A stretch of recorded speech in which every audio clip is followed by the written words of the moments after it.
যারা মামুন বলদিয়া ইউটিউব চ্যানেলটি যারা দেখছেন প্রত্যেককে অভিনন্দন এবং শুভেচ্ছা জানাই। আমরা কেওয়াতলা অঞ্চল, কুলপি ব্লক, ঢলা থানা, ওখানে এসছি। ওখানে হাই স্কুল রয়েছে। সেই হাই স্কুলের যে রাস্তাটা দীর্ঘ 10 বছর ধরে যে রাস্তাটা এখনও পর্যন্ত সারায়নি। দেখুন বন্ধুরা, এখানে কয়েক হাজার মানুষ যাতায়াত করে, স্কুলের ছাত্রছাত্রীরাও যাতায়াত করে। সেই রাস্তাটি কি অবস্থা দেখুন। এটা প্রায় 3 কিলোমিটার এখান থেকে জমানস করে বাজারে যাচ্ছে, আর এই পিছনে স্কুল। তাই বন্ধুরা বলছি, এই যে মেন রাস্তাটি এইভাবে দীর্ঘ 10 বছর ধরে এইভাবে খারাপ অবস্থায় দুর্ঘটনা ঘটে থাকে আমরা দেখেছি।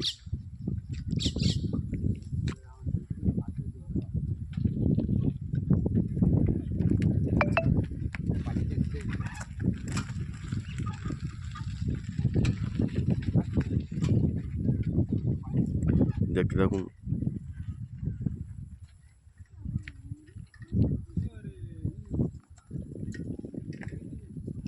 ঠিক আছে, পরিষ্কার ক্যামেরা।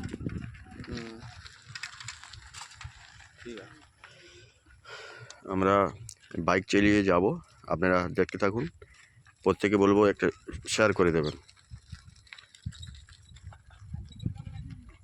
যত তাড়াতাড়ি প্রশাসনের কাছে পৌঁছায় এবং এই রাস্তাটি মেরামত করা হয়, তার জন্য আপনারা প্রত্যেকেই বলছি শেয়ার এবং এই চ্যানেলটি সাবস্ক্রাইব করবেন। ধরো ধরো এই জায়গা ধরো, সাইডে ধরে মাঝে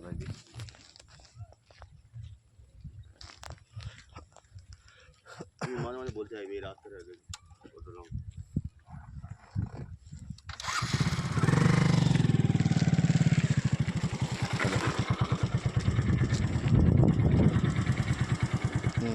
চলো জিজ্ঞেস করে হলেন, জিজ্ঞেস করো দাদা এই রাস্তা কতদিন ধরে এরকম খারাপ হয়ে যাচ্ছে?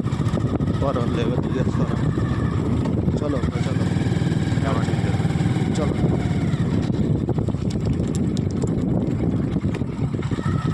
দাঁড়া দাদা, না দাঁড়া। এই যে এই রাস্তাটি কতদিন এরকম খারাপ হয়ে আছে অনেকদিন একটু বলুন না। মিনিমাম তো আপনি একটু রাস্তা আসুন একটু। একটু সামনে 1-2 মিনিট জিজ্ঞেস করো। যদি রাস্তাটি হয়, বলছি এই রাস্তাটি কতদিন ধরে এরকম খারাপ অবস্থা আছে? এটা প্রায় 10 বছর। প্রায় 10 বছর ধরে এখানে 10 বছরের বেশি। কেওয়াতলা হাই স্কুল আছে না? হ্যাঁ, কেওড়াতলা হাই স্কুল। আর ইয়েতে এখান থেকে ওই বাজার আছে, জমানস্কর বাজার। হুম। আপনারা দেখতে পাচ্ছেন এখানে একটা স্থানীয় একটা দাদাকে দেখতে পেয়েছি। ওনার নিজের মুখ থেকে একটু শুনুন। দাদা, এই রাস্তাটা কোনো মানে শাসক দল যারা ক্ষমতা রয়েছে তারা কোনোদিন আসেনি যে মেরামত করার জন্য কোনো কিছু হ্যাঁ, একবার প্রস্তাব দেয়নি? প্রতিশ্রুতি দিয়েছিল চৌধুরীমোহন জাতুয়া মাঠে খেলা উদ্বোধনে এসে বলেছিল যে এই রাস্তাটা করে দেবো। আচ্ছা, তা এটা হয়নি। ওই পরবর্তী একটু ওই রাস্তা করে দিয়েছে ঘাটার চকে ওই কোন পর্যন্ত, হ্যাঁ হ্যাঁ কেওড়াতলা কোন থেকে হ্যাঁ। আর ওই ঘাটার চকে কোন পর্যন্ত করে দিয়েছে। এইটা আর হয়নি।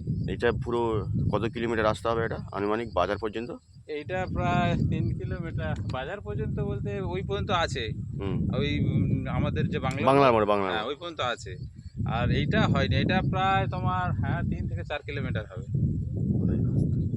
দেখছেন এই রাস্তাটা যাতে তাড়াতাড়ি দ্রুত মেরামত করা হয় তার জন্য এখানকার স্থানীয় মানুষ এবং আমি সহ অনুরোধ করছি। এখন ধরে রাখুন। দাদা, আপনার নামটা কি বলুন? আমার নাম খবর ঠিকাদার, গ্রাম গোবিন্দপুর। এই এলাকার বাসিন্দা, তাই তো? আমাদের এটাই আমাদের মধ্যে পড়েছে। এটা কাকদ্বীপ এর মধ্যে পড়েছে। কাকদ্বীপ। আর ওই যে বাউন্ডারিটা গেছে ওইটার ওপারে ওইটা কুলপি। কুলপি ব্লক, হ্যাঁ। ঢোলা থানা। হ্যাঁ।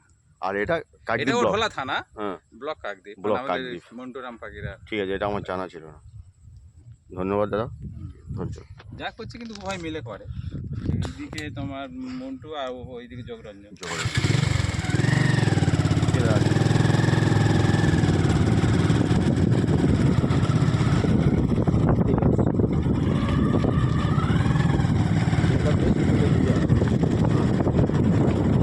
মাঝে মাঝে বলো দাদা, এই রাস্তাটা এখানে রাস্তার কি বেহাল দশা দেখতে পাচ্ছেন আপনারা?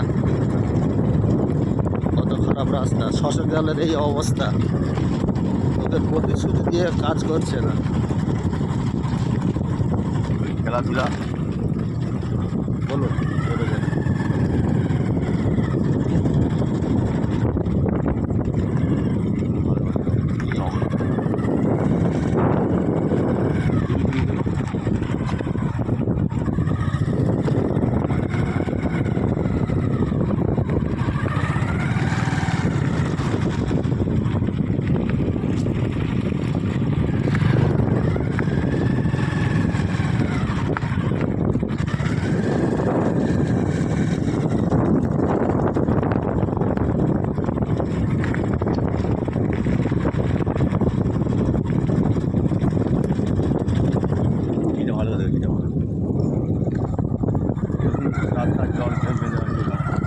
রাস্তার কি অবস্থা, পুরো জল জমা আছে এখানে, যা পজিশন ধান চাষ মানে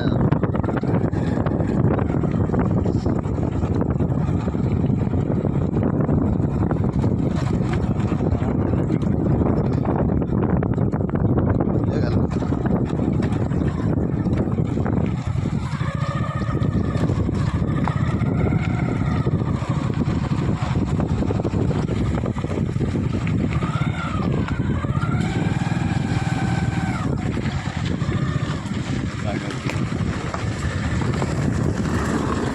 এরা রাখতে ভিডিও করছে খারাপ আমাদের উপরে কতটা টিমের গাড়ির ভালো